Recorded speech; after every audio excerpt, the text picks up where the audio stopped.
wanted to touch on levels of method acting. Okay. Have you ever studied method acting before in your career?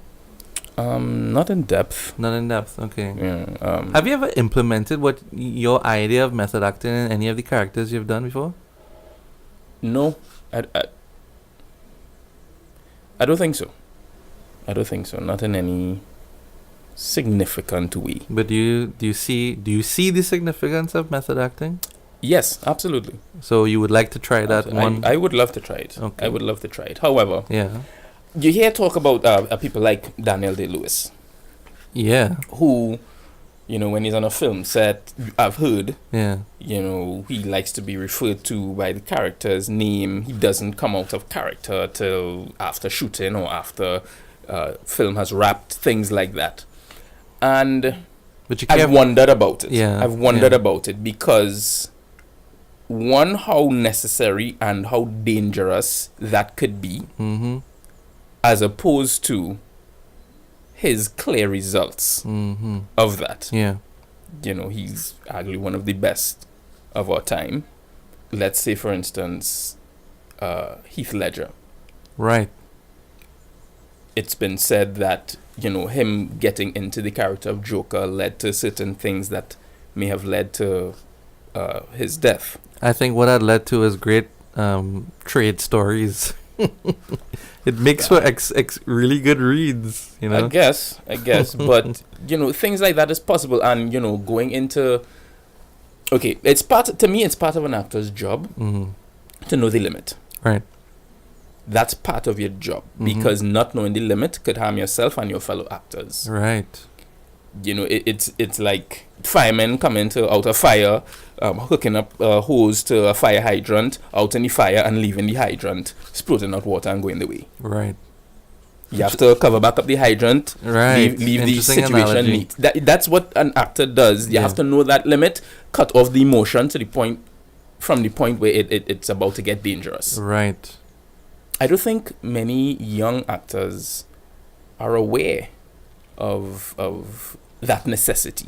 DayLewis is someone who's a much more mature mm-hmm. man, and if his methods of acting really produce characters like Abraham Lincoln and Daniel Plainview mm-hmm. From There Will Be Blood, and to see those performances, the man knows what he's doing. He does. So it works for him.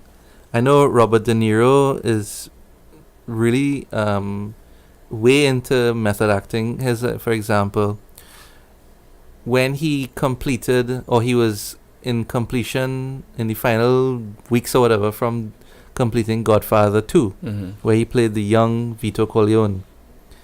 Martin Scorsese contacted him and said, I have this script called Taxi Driver, and we want to shoot soon or whatever, and he's involved. He wants to do it. And what I learned from the trivia from that time, he got on a plane from Sicily and flew to New York. This is a few weeks before actually shooting, and went and worked for a cab company for 2 weeks. Okay. I assume he disguised himself so that he would have been his big star by now. Mm-hmm. But he worked as a taxi driver, just learning that part of it. Right. And did it help? I don't think it would have hurt. Exactly. Mm-hmm. Exactly. But okay, that, however, may not speak to the emotional level of danger that I'm talking about. No, and I get what you're saying. There's another instance from that what you're talking about, on the set of Apocalypse Now, directed by Francis Ford Coppola. This is the Vietnam movie with Martin Sheen. Mm-hmm. And there was a scene which was part of the opening montage where Captain Hillard was in his hotel room in Saigon, and not being in the shit for a while now, he was feeling like he was losing his edge and almost going mad. And to sort of prepare for that, Martin Sheen got drunk, like really, really drunk. Mm-hmm. And at one point, he had punched a glass mirror and cut his hand and insisted that they continue. Mm-hmm. And he was kind of going out of control. And people thought on the set that he was going to attack Francis Coppola. Right. You know, and it was some measure of restraint to sort of bring him back to... That is exactly what I'm talking about. Yeah. Yeah. I don't know how I would handle situations like that. Okay. Now, I'm assuming that scene turned out brilliant. Well, it did. I mean, Right. look at the movie. My God, that's Right. one of the best movies ever. You think he could not done it that brilliant if he wasn't drunk and did not Well, that's the thing, bro. scare the cast members? We'll and never whatnot? know. We'll never We know. will never know. And I understand where you're coming from with that. I think that is a level of unprofessionalism. It could be, you know, but at the same time, it achieved those scenes. Which is where I'm torn. Which then could be classified as part of the craft. Because if I'm on that set and I have to work with Martin Sheen and he's drunk and in my mind there's some fear of him hurting me, I can give two shits how brilliant your acting is. I will punch you in your goddamn face. Slow down, cowboy. I'm not saying it's maybe unprofessional. I'm saying it is unprofessional. Yes, well, that's a consequence of doing that. No, which brings me to another question. Yeah. Is some level of insanity necessary for brilliance? Most definitely. Yeah? Most definitely. So then in that case, we could, because I kind of personally don't, we could forgive Kanye's behavior sometimes. The crazy interviews. Because that level of mentality is necessary for what some people may call the brilliance of his music. Okay, but is his music brilliant? I ask you. I don't think so. But I think it was.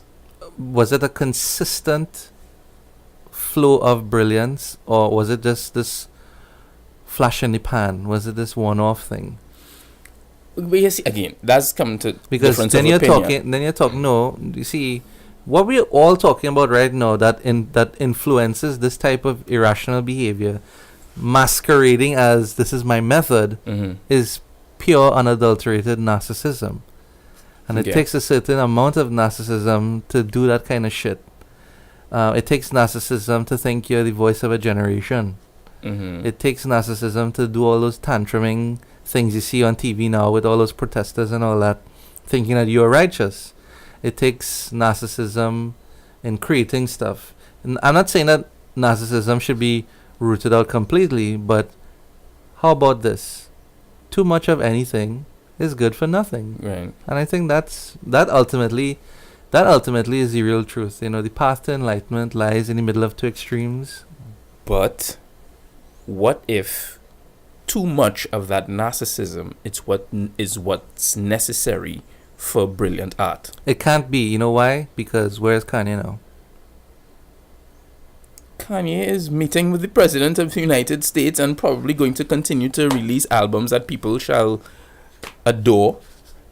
Okay, you're right. And some people would call brilliant. Okay, you're right. I take that back. Maybe he is brilliant in his madness. Maybe there's a method to the madness. Maybe you're right. We'll see, though. We will see. Because I will see what his next album will be like, and if there is a next album. Hey folks, I'm Kearn Samuel, 1/3 of the group Sovereignty. Sovereignty is in the building. Thanks so much for watching this video. If you liked it and want to see more, please subscribe to the YouTube channel. Also, if you want to check out more of what I do, you could follow me and Sovereignty on Instagram, Twitter, Facebook, and SoundCloud. Be sure to check out Nick's film series on Vimeo On Demand. Links are in the description. Thanks for stopping by.